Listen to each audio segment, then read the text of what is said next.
Welcome to the Do Good X podcast, a sanctuary from the entrepreneurial grind. Hosts Kimberly Danielle and Stephen Lewis, advocates for impactful entrepreneurship, guide you on the path where purpose meets business. Join us to slow down, reconnect, and explore the challenges of under-resourced entrepreneurs, uncovering the unique journey of building businesses that make a difference. Now, your host.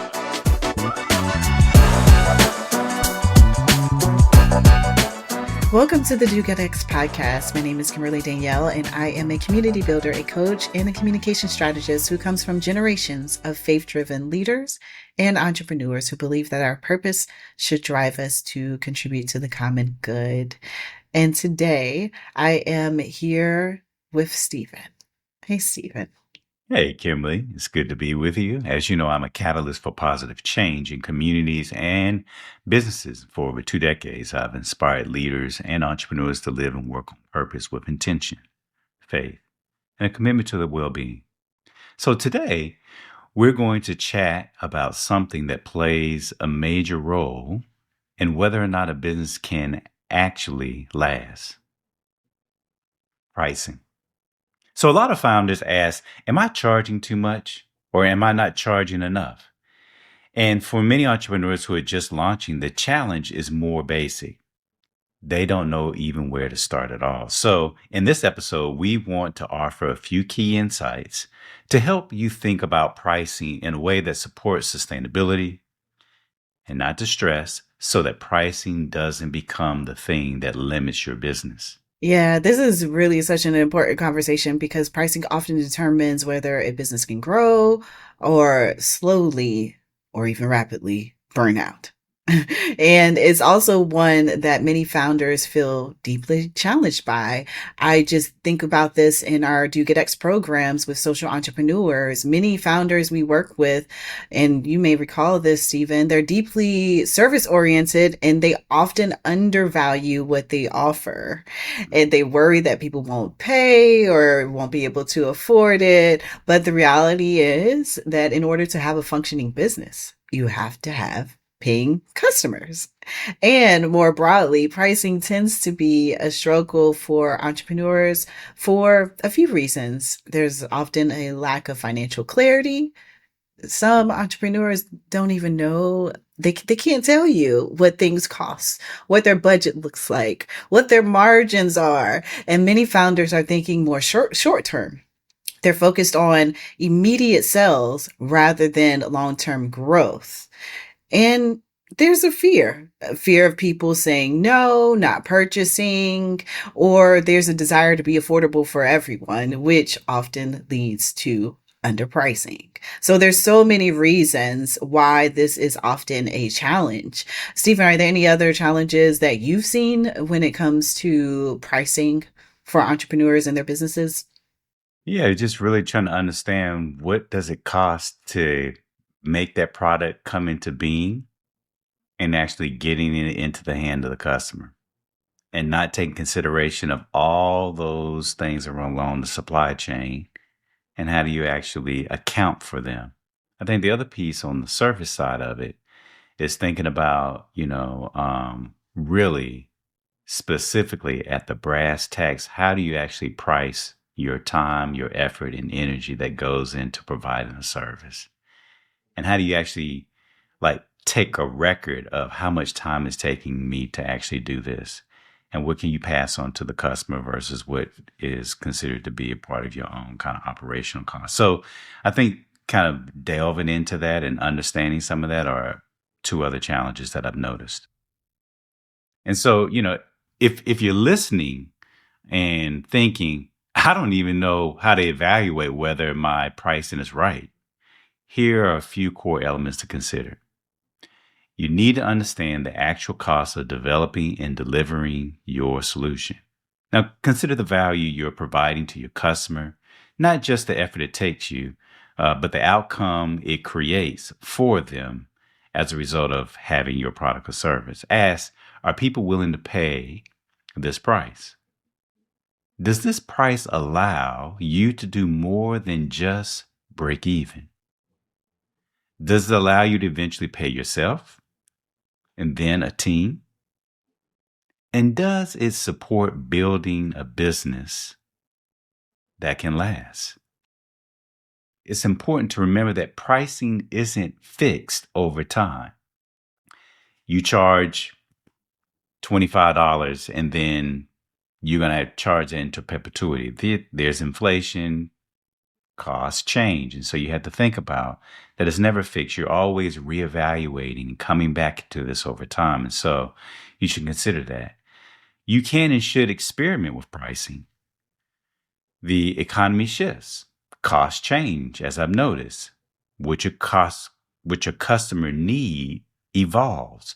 So price adjustments are all part of being responsible in your business and really thinking about your business as a laboratory to experiment with pricing to get the right kind of price mixing with regards to paying for your costs and what people are willing to pay for will help you go a long way in a kind of experimental mindset to determine what is the best price that you lead with for a period of time. Yeah, that's so important to be open to experimentation. I know so many entrepreneurs who were and are affected by tariffs or inflation, and so they've had to adjust some of the materials that they use.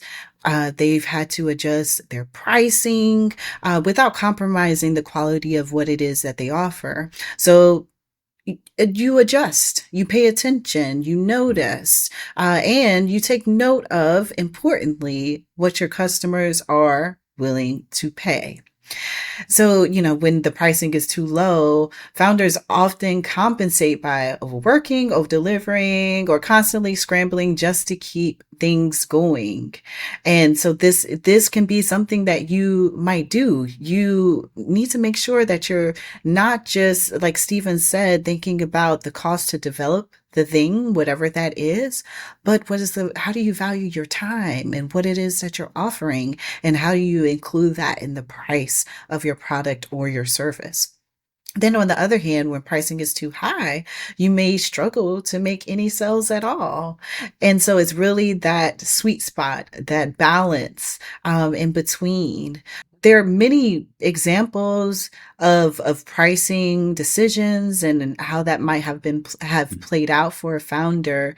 Stephen, does anything come to mind for an entrepreneur who has been challenged or been really kind of thinking about how they should best price what it is that they offer that might be helpful for listeners? If you're working in a particular industry, they're kind of like industry patterns or industry trends in terms of, what you think you can actually charge for. Sometimes the strategy is of an industry, if you're in a given industry and you say, we're in the cell phone business and we charge, a typical smartphone is going to run $1,000 or more dollars. Sometimes you find newer entrepreneurs who are trying to get into business. Well, I got a better product, but it's hard to break in. So then what you do is you may actually charge a smaller price. It's the price to entry. And it allows you to then really do good marketing communication about why you have a superior product at a cheaper price. What is it that you're able to do?